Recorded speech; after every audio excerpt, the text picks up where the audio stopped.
السلام علیکم. زه یم اسلم څکزی.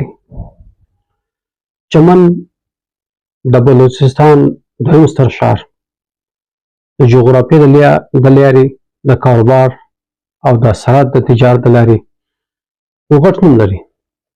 دا نوم د هیچا ځپټ نه دی، هر چاته ښکاره دی. د بده مرغه دلته دې حالت شروع سوی دی اوس بد امني لا قانونیت انتها ته رسېدلی ده. د هیچا سر مال عزت ناموس خوندي نه دی.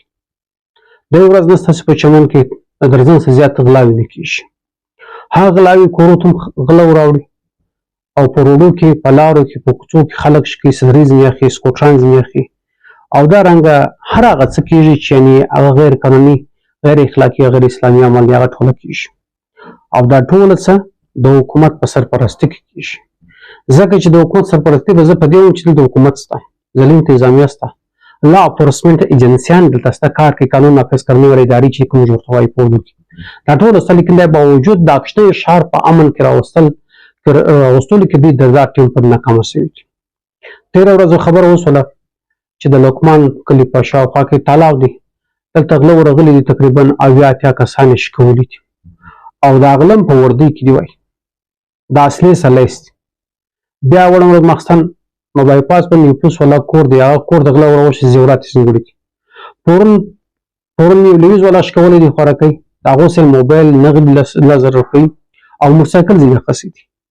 یعنې ته اندازه وکړئ چې پلوس والا نه دی خوندي په دې وطن، په دې ښار، په دې علاقه کې لویز والا نه دی خوندي، نو به د عام خلکو څه حال وي؟ لویز زیاتېږي. دا اوس دې په خبره سي 140 پوسټه نور راغلي. هر کال لویز کې زیاتوالی راځي، په پلوس کې زیاتوالی راځي او د بده مرغه په امن امان کې هم زیاتوالی راځي. کمی نه راځي، زیاتوالی کې راځي. دا ټول هغه بنیادي سوالونه دي چې امن هر څوک غواړي. ام خان غواړي، ام ملک غواړي، ام ملا غواړي، ام امني غواړي، ام تجار غواړي، ام دکاندار غواړي، ام ترانسپورټر غواړي. لیکن د بده مرغه او دې خبرې ته په ذهني طور، په عملي طور هېڅوک هم تیار نه دي. موږ به دا سوال پورته کړو د ضلعي انتظامیې سره، ډیپټي کمشنر سره، د ډي پي او صاحب سره، د اسسټنټ کمشنر صاحب سره، دا رقم نور کوم چارواکي چې دي د هغو کار ولس د مال د سر حفاظت دی، په سیمې کې امن راوستل دي. هغو د دغه ټیم پرې کوم کردار ادا کړی دی. دا کردار هر چاته ښکاره دی، واضح دی، د چا سپورټ نه دی.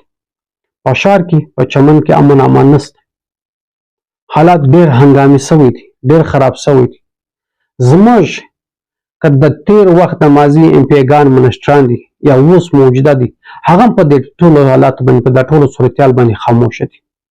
موږ به دا خواست وکړو چې وروره دغه ستا ووټران دي، دا ستا عزیزان دي، دا ستا قریبان دي، دا ستا وطن دی، دا ستا علاقه ده، تا ولې دومره نظر اندازه کړې ده؟ ولې دومره غفلت ورسره کوې د خپل وطن سره، د خپل عزیز قریبه سره، د خپل وطن، د خپل سیمې سره؟ چمن کې بل څه شته؟ چمن کې یو بارډر کاروبار روزګار دی چې دغه نسي چمن داسې نقل مکاني کې ختم شو. بیا چمن هغه موږ بارډر کاروبار له بګس خلونه راوسو، امن امان لر دومره غلاوي. یعنې دا هر څوک په خبر دي، په دې باندې هر څوک په خبر دي. خو موږ به دا ووایو چې کم د انتظامي چې کومه ذمهداري ده هغه د خپله ذمهداري ادا کړي. امید شته چې بیا امن راسي، چې کومه ذمهداري زموږ د علاقې د منتخب ام پي صاحب ده، د ایم این اے صاحب ده، د هغو ذمهداري جوړېږي چې هغه خپل کردار په دې کې ادا کړي. په دې کې زموږ سیاسي کوم نور قوتونه چې دي، جماعتونه چې دي، زموږ سماجي تنظیمونه چې دي، علما کرام چې د هغو هم دا فرض جوړي چې هغه په دې کې خپل کردار ادا کړي. د بده مرغه نن کردار هېڅوک هم په دې کې نه ادا کوي. لکه څنګه چې ما مخکې وویل چې امن امان ټوله غواړي، د سر د مال حفاظت ټوله غواړي او کردار یو نه کې ادا کوي. لیکن دا رقم کردار چې موږ نو کې دا امن امان نشي راتلی. د امن امان د راوستلو دپاره به موږ خامخا خپل غږ پورته کوو، په دې کې به موږ جرګې سره کوو، ذاتي اختلافات، قومي اختلافات به د پښو لاندې کوو سره. تر څو مو ذاتي اختلافات او قومي اختلافات در پښو نه سره لاندې کړي، در هغه ساعت پورې به موږ دا رقم شکول کېږو، دا رقم به زیرول کېږو، دا رقم به موږ ذهني ټارچر کېږو د چا د لاسه، د هېڅو غلو د لاسه. هغه هم دومره دلیري کوي چې یعنې دلته لا اپورسمنټ ایجنسیانې، حوزلي انتظامیه هر څه موجوده ده، باوجود دوی کوڅې نیولي، دا ښار ټولې خارجي او داخلي لارې نیولې په کوڅو کې ولاړې، نه څوک موټرسایکل زینګوی سي، نه څوک په پښو ځین تللی سي، نه څوک په تالاب کې څوک لمبېدی سي، نه باغ له ورتلی سي. انکار ځي له ورسي غل هلته موجوده دی، د ده څه شی اخیستل کېږي.